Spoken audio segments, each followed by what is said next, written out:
ban on ninja swords has come into force in England and Wales, meaning it is now illegal to own, sell or import the lethal weapons. Known as Ronan's Law, it marks a significant step with over 1,000 weapons already surrendered as part of the largest amnesty ever held. Ronan Kanda was just 16 years old when he was fatally stabbed with a ninja sword as he innocently walked home from a friend's house in Wolverhampton in 2022.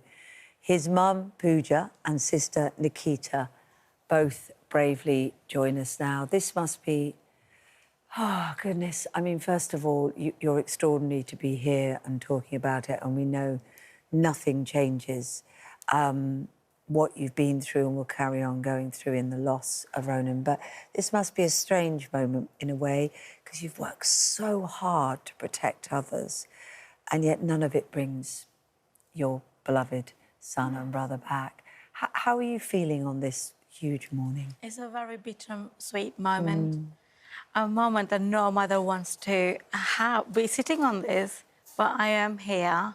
And this fight is what's right, and I believe that it shouldn't have happened to Ronan. Ronan should have come home to me. Of course.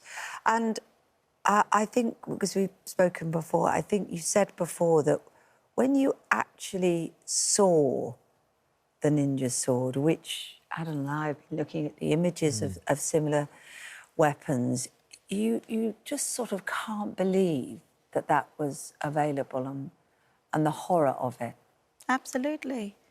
When I saw Ninja Sword for the first time in the courtroom on the first day, I fainted, knowing because I didn't know at that point how large was the weapon, what was the weapon, and seeing that is horrified, knowing that Ronan has to bear that in his last moment, and the murderer had 25 plus weapons.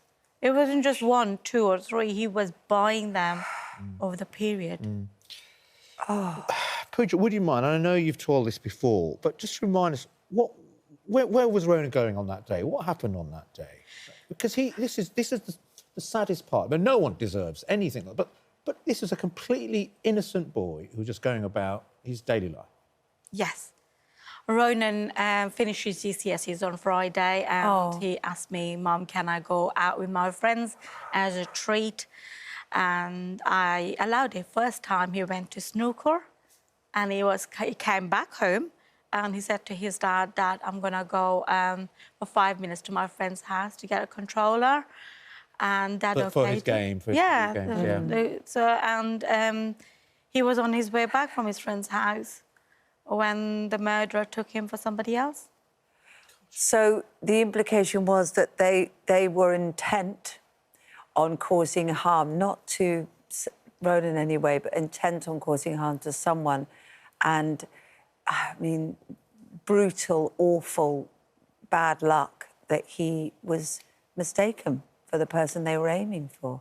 Yes, it was. It was cruel. And I say to them that they would have got Ronan or somebody else because the intention was there to kill. They left their house with the sword because they wanted to cause harm. And that intention, if that intention was not there, then Ronan or anyone and everyone would have been safer. They were not. Nobody was safer at that point. Nikita, you know, how you go through this, you know, as a sister of Ronan, to go through this at such a young age. But you've just been brilliant, you know, and I'm going to say on behalf of your mum, I'm sure she's so grateful that you are by her side right now throughout all of this. But how hard has it been to do this campaign? I mean, you're a family from Wolverhampton, and you're going to take on this, you know, this whole sort of justice system and try and bring out a law. I mean, when you had this thought initially, you must have thought, well, it's probably not going to happen, but we've got to give it a go. Yeah, it's been extremely difficult. I mean, the past 3 years have been the worst years of my life. And to be honest, when we started this, we didn't start with the intention of getting a law. We didn't start with the intention of being campaigners. We started as a grieving family who were disgusted in what we had seen. The size of that sword, I mean, it's so obvious that a ninja sword should not be available to buy. It's so obvious that they should not be sort of online and just out there for kids to just look at and browse. I mean, the murderer literally bought it as easy as just buying a loaf of bread, you know, and then he went into his post office, collected it with no ID, went about his day and just took my brother's life. And it was like, I think my mum always says, we're not okay with what happened to Ronan. There was a series of failures. And yeah, I think it's a surreal moment, the fact that Ronan's law is out today. I mean, you know, it's his legacy, and for us that means everything. Good. And so the campaign doesn't stop. You're going to keep campaigning as well, right? Because there's a lot more to do. Is that right? Of course. I mean, for us, the next steps are a licensing system. We want to push for a licensing system in which both retailers and buyers are held accountable for any sort of purchase that involve a knife, because I think, you know, non-culinary knives especially, I think it's really important that they're kept track of.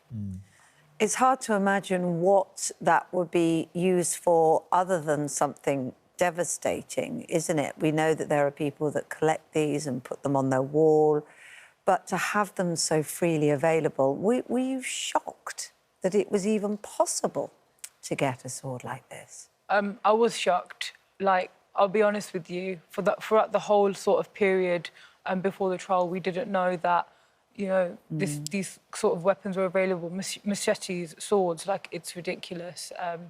And I think now we know that the right thing has happened with this sword ban. Look, it's wonderful what you have done and achieved, because you must understand how important it is for all the other families to not be going through what you for.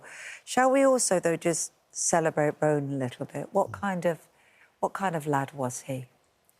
Amazing. The best son. I'm standing here today firmly on my belief is because of Ronan. It's because what the man he was. And I say man, in 16 years, he becomes such a wonderful boy. That he used to be funny, witty, clever, but he made you laugh. He's our soulmate, wasn't he? These two together. Were you together? Were you very close? All the time. We were like 5 years apart, but my mum always says we were twins born 5 years apart. He was literally just the best, like. Pooja, the one thing I thought was, you spoke to one of the researchers, that you've called him a top man, an amazing son, but you said a great friend. And for a mother to say that is lovely. He was just a real friend and that close to you in that sense. Yeah. You know. He was, definitely. I have never, ever thought that it would happen to Ronan, because he was the best son. Yeah. And on your T-shirt, Nikita, that's what you used to call him. Just slightly move your hair if you can. Truck. Ronan's friends used to call him a truck. So we made this. So someone from Ronan's school made this really nice tribute to him. I love it. I love it. It reminds me of those sort of trucks you get in India and Pakistan as well. The big shiny ones. Yeah, it does. That's the one. Well, hopefully you can carry that fantastic spirit and enjoy some of the special memories as well as you deal with your grief, and just be hugely proud of how you've used your pain for so It's amazing. good. It's absolutely incredible. You know, what you have Thank done you. is saved lives, and that is just amazing. That's what the intention was. Yeah. Thank you so much for joining us this morning. Thank you.